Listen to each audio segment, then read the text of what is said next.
A very good day to you. I'm Hank Gross, MidHudsonNews.com. It's Tuesday, June 20th. The news today brought to you by the Galleria at Crystal Run.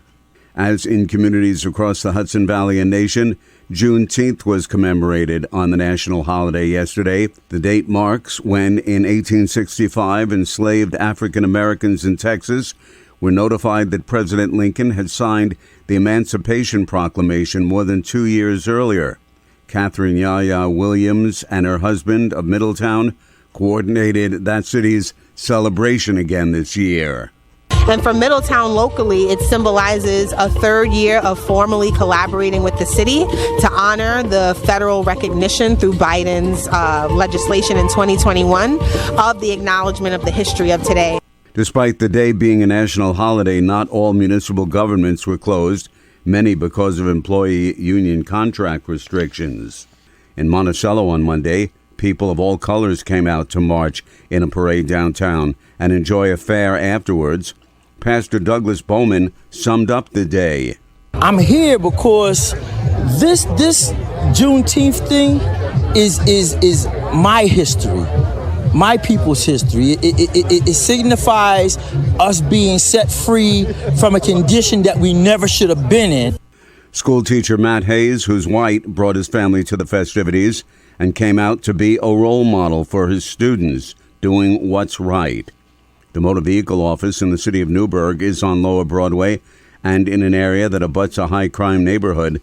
Some patrons and county employees who work there are concerned about their safety. The office already has contract security guards on site, but Orange County Clerk Kelly Eskew says they will be enhancing precautionary measures.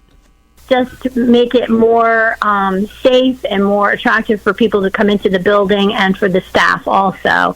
There's some areas, I think, in the parking lot that they wanted to improve the cameras and make sure that the security guards had full view of everything going on around the building. The motor vehicle office faces Broadway, while the back of the building, facing a parking lot, is leased by the county health department. More news right after this. Find over 100 retailers allowing you to spend hours shopping safely at the Galleria at Crystal Run. Enjoy the big brands and the diverse selection of family-owned stores all in one location.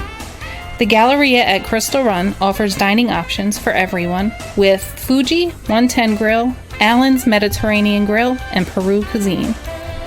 Discover the Mid-Hudson Valley's premier shopping, dining, and entertainment destination, the Galleria at Crystal Run. For more information, follow us on Instagram, Facebook, or visit GalleriaCrystalRun.com. Police have arrested a suspect in connection with the attempted robbery of the Chase Bank branch in Pleasant Valley last Saturday. 26-year-old Damian Lowe was taken into custody later the same day. State police had responded to the Chase Bank on Main Street after a man passed a note to a teller demanding money. The man fled before getting any cash. The long-sought-after downtown parking garage in Middletown is going to become a reality. Mayor Joseph DeStefano says details should be made public in the not-too-distant future. Parking garage is going to happen, and we'll have an announcement hopefully within the next couple of weeks. Not only on the funding, but location and some preliminary plans. Meanwhile, the mayor said a hoped-for plan to build a downtown hotel will not become a reality. The former Ulster County Budget Director has been charged with 9 crimes in connection with the theft of funds from 2 organizations for which he was treasurer. 51-year-old Bert Gulnick allegedly stole money from the Hurley Recreation Association and committee to re-elect Mike Hine, a former county executive. An investigation led to Gulnick being charged with 3 counts of grand larceny, 1 count of scheme to defraud, and 5 counts of falsifying business records. He was arraigned and released on his own recognizance. As a result of those allegations, Ulster County government is conducting its own investigation to determine if any funds were missing during Gulnick's tenure. I'm Hank Gross, MidHudsonNews.com. The news today brought to you by the Galleria at Crystal Run.